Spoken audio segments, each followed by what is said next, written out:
How has it taken me this long to get a Doxa in for review?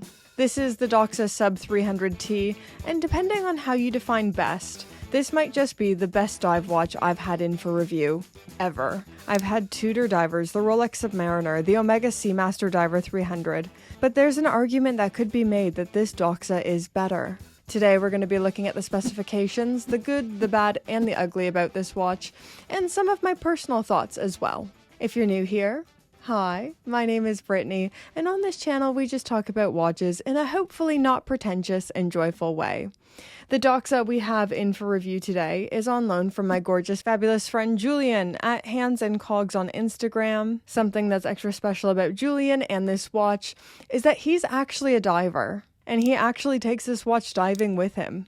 So he's not one of those annoying people like me who insists on having crazy dive watch specifications, but literally hasn't been swimming or touched the water in over 2 years. He's a real diver. So if you're not as familiar with Doxa, the brand was founded in 1889 and began as a dress watch company. It was then in the late 1960s that they decided to devote more resources to creating a dive watch. And they took this quite seriously. Not interested in creating a diver that prioritizes form over function, they consulted the likes of Jacques Cousteau and Claude Wesley, and a host of other professional divers to create a purpose-first dive watch. This led to the birth of the Sub 300T, which featured an orange dial for high visibility underwater, and a unidirectional bezel with some additional information with the integrated no decompression dive time calculator. I would say this watch defines form over function. Every aspect of this watch was created with divers in mind and to meet their practical needs. Looking at the specifications of the Sub 300T, this watch has a case size of 42.5 millimeters by 44.5 millimeters and a thickness of 13.6 mil. On the wrist it is too big for me, so here it is on my 5.5-inch wrist versus my husband's, he says it's 7-inch wrist. This watch has a screw-down crown, 1,200 meters of water resistance, which is pretty freaking beefy, and the iconic Doxa orange dial. When I think of Doxa, I think of this watch in this color. Inside the Sub 300T is the ETA 2824 automatic movement, decorated by Doxa, and with 38 hours of power reserve. Moving on to the bracelet and clasp. This has a stainless steel beads of rice style bracelet, and the clasp features a diver's extension. Now that we're all on the same page with the specifications, let's talk about the good, the bad, and the ugly. And there's so much to talk about here.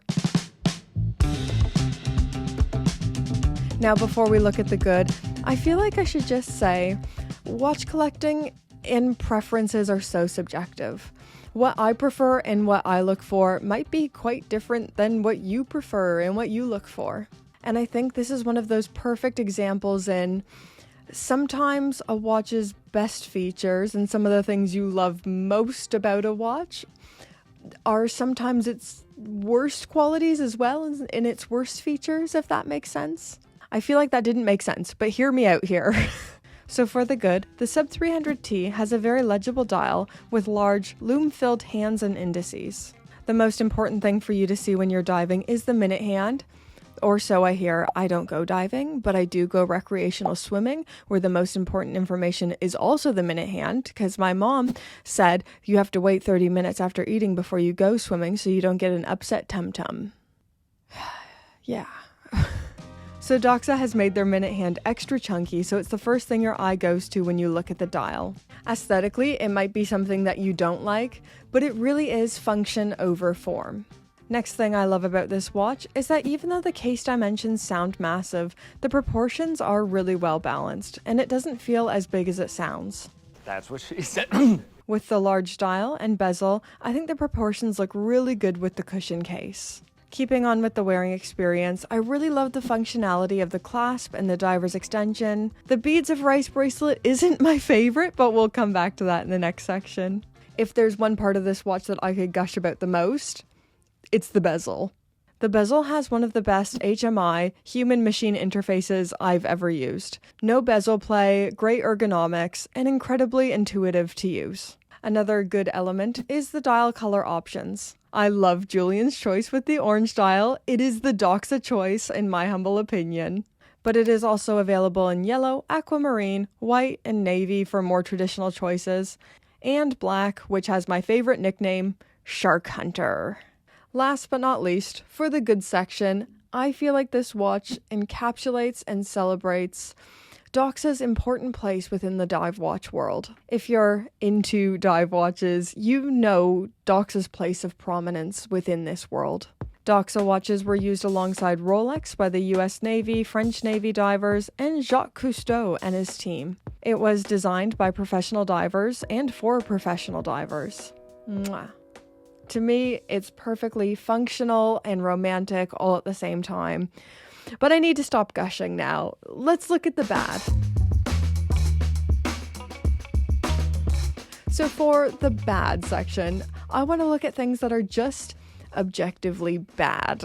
And there's only one aspect of this watch that I would call objectively bad, and that's the clasp. The functionality is really good, just the clasp itself feels a bit thin and meh and blech. So although there isn't too much about this watch that I would call objectively bad, there's a lot of things that are subjectively ugly. Because this watch chooses function over form, it's not the most beautiful and elegant of dive watches. Is it functional? Oh hell yeah. Cool? You betcha. But I wouldn't say it's the prettiest dive watch that money can buy. But it's not supposed to be. This is a purpose-driven tool that values functionality first. Something to note with the wearing experience, and this is just a subjective preference, but it does have male end links, making the effect of lug to lug a little bit longer. The point where it starts draping off the wrist is a bit further out. The last thing I need to say in this section is, I personally don't really like the beads of rice style bracelet. It might be the very thing that you love. I just personally don't really like it. I've tried so hard to be a person who likes this style, but it's just never really jived with me. Great news here though, this watch has a 20mm lug spacing, making it perfect for swapping out to third-party straps, or it is available to purchase on a leather strap. So I started this video by saying, there's an argument to be made here that this is the best dive watch I've ever had in for review. And I'm really not being hyperbolic here or trying to win brownie points. When you look at how much watch Doxa is delivering for under 1,900 pounds, it's almost unreasonably good. The water resistance is insane, the heritage, great ETA movement. I've looked so many times into buying one of these watches for myself because I think it's so cool, but it's just been the size that's been the only reason I haven't pulled the trigger on one of these. It's just that little bit too big for me that it doesn't make sense.